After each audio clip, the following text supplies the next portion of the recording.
Guys इस video में जो है मैं आप लोगों को जो है असेंडिंग ट्रायंगल पैटर्न के बारे में बताऊंगा। और आपने ये पैटर्न कई बुक्स में देखा होगा, लेकिन मैं आपको जो है आज इसका लॉजिक बताऊंगा। देखिए, जब भी इस तरीके का पैटर्न बनता है और जब भी इसको ब्रेक करता है तो हम ट्रेड ले लेते हैं। आपने बिल्कुल सही पढ़ा होगा। कई बार क्या होगा कि इसी तरीके का पैटर्न बनेगा, असेंडिंग ट्रायंगल पैटर्न, और आपने सी खरीद ली। खरीदने के बाद क्या होगा, ये होगा।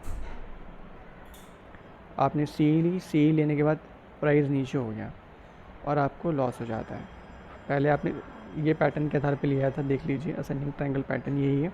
क्योंकि आपने बुक्स में पढ़ा है, उसके आधार पे आपने जो पढ़ा है तब आपने ट्रेड लिया, बिल्कुल आप सही करो। लेकिन होता क्या है, ये हो जाता है क्योंकि बुक्स में आपने यही पढ़ा है कि असेंडिंग ट्रायंगल पैटर्न बनेगा, प्राइस ऊपर जाएगा, हमें प्रॉफिट होगा। लेकिन होता क्या है, प्राइस नीचे आ जाता है। तो इसका सिंपल सा मैं अब आपको लॉजिक बताता हूँ। लॉजिक पकड़ेंगे कभी लॉस में नहीं रहेंगे। आउट ऑफ 10 टाइम्स जो है आप 8 टाइम्स प्रॉफिट में रहेंगे। याद रखिए, कभी भी ये पैटर्न बनता है असेंडिंग ट्रायंगल पैटर्न, तो जो ये रेजिस्टेंस की जो लाइन होती है ना, इसको जो कैंडल ब्रेक करे, यानी कि ये वाली, जैसे इस कैंडल ने ब्रेक किया हुआ है, इस कैंडल में वॉल्यूम ज़्यादा होना चाहिए।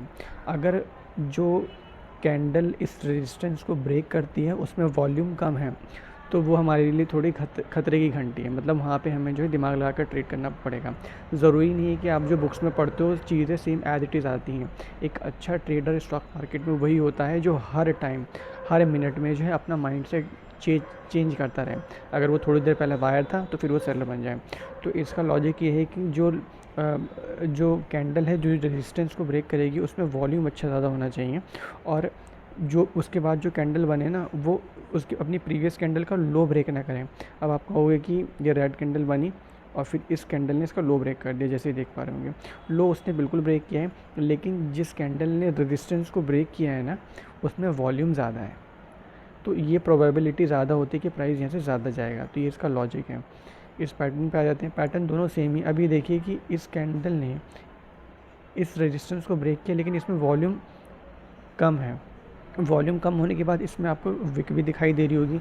अब इसका लॉजिक समझिए कि देखिए, हमेशा ग्रीन कैंडल ऊपर से लेकर के नीचे से ओपन होती है और ऊपर जाती है, ठीक है, और रेड कैंडल ऊपर से ओपन होकर नीचे आती है।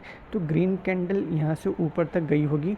फिर ये जो आपको विक दिखाई दे रही है ना, ये वाली जो विक दिखाई दे रही है आपको, मतलब कि सेलर्स इस प्राइस को नीचे लेकर के आएंगे। इस सेलर्स ने जो क्या किया कि इस कैंडल को नीचे लेकर के आए।